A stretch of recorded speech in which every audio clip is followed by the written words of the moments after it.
You've explained the presidential standard, and with each president having something unique to them, much as they would want to honor, previous serving president. And we are told that the president-elect has chosen something that will have, dominating green color, which of course is featured with his party UDA, and it is up to their discretion. But there's something else that happens, and you've mentioned the instruments of power when they're handed over. And in terms of the person, you will use the official term, the aide-de-camp, the person who stands behind President Uhuru Kenyatta. What will play out tomorrow, and what should people understand that to be?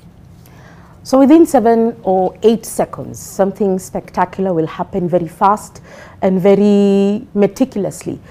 This is all in military precision. Currently, the ADC who stands behind President Uhuru Kenyatta, he has two to choose from. So the one we've seen constantly, a constant figure over the last 2 years is Brigadier Likolol Stanley.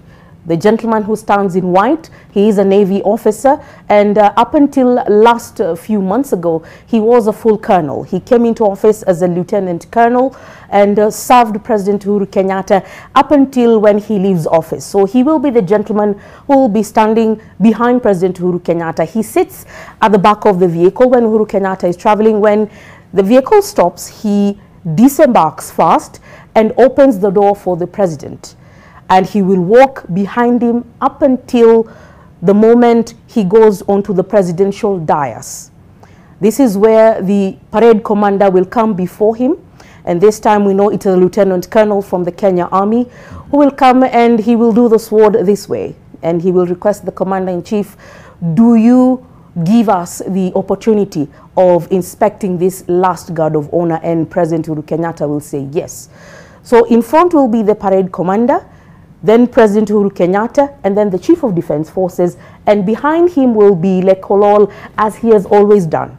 Right. After he is done inspecting the Guard of Honor, and I know this time around there will be about 160 officers, let me call them soldiers because these are non-commissioned officers. Yes. They will be led by a team of senior commissioned officers from the ranks of lieutenant up until the lieutenant colonel.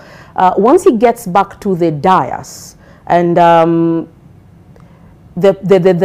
incoming president has been sworn into office, on one side will be Chief of Defense Forces General Robert Kibochi.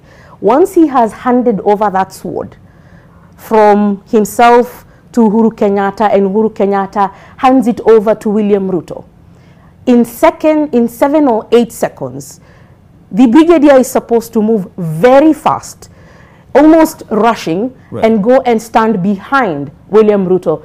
This is a very short process, but it also determines how significant the shift of power from one arm to the other will signify. So this is a critical moment in terms of what Kenyans will be seeing tomorrow. And you can just take a bit of, become a bit more watchful, and you'll see how meticulously well they do it once this shift of power occurs. After your explanation, definitely I'll be keen on that and act like I know what's going on and explain to whoever will be next to me and take the credit, if you'll allow me,